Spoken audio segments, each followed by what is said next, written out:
Welcome back. In today's video I'll be showing you how to add an Excel chart or graph to a PowerPoint presentation. Let's get into the method.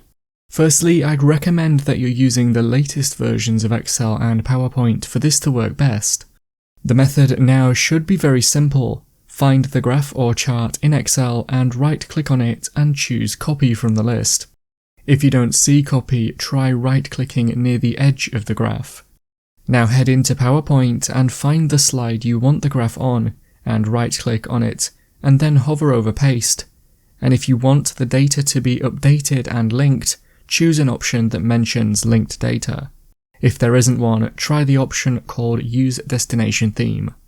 If you didn't need the graph to update, you could choose to paste it as a picture. With the chart added, if you select it, then click on Chart Design at the top, you can refresh the data if it doesn't update automatically, but it should from Excel, so when you change numbers in Excel, they will appear in the graph in PowerPoint.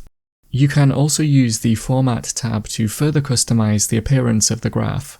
That's how to add an Excel chart or graph to a PowerPoint presentation. Click the card on screen now to watch a video of mine showing you 10 easy ways to speed up your Windows PC.